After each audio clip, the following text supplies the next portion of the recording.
Alors Thierry, comment a été cette supervision pour vous?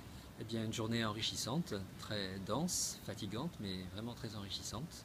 On voit beaucoup de choses et beaucoup de jeux de rôle pratiques qui sont nécessaires de manière à bien acquérir les réflexes pour utiliser cette thérapie processuelle. Alors, vous avez eu quand même la certification. Qu'est-ce que ça signifie pour vous? Eh bien, c'est un encouragement à continuer, au sens où ça donne le sentiment de commencer à maîtriser un peu cette approche.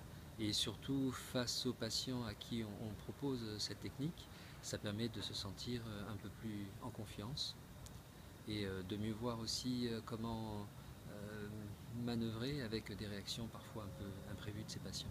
Alors, vous avez eu quand même une expérience disons, en utilisant cette nouvelle approche. Alors, racontez-moi un petit peu qu'est-ce que ça vous a montré. Ça m'a montré qu'il y avait la possibilité de proposer ces techniques comportementales et cognitives aux patients d'une manière assez attrayante pour eux.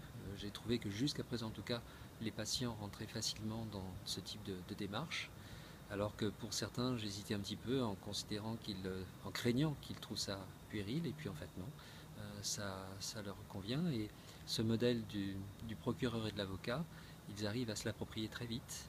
Et ensuite, on sent que quand on parle de leur distorsion cognitive, ce modèle du procureur leur permet de très vite trouver un recul, une distance par rapport à ça. Alors, merci. Merci, Irisma.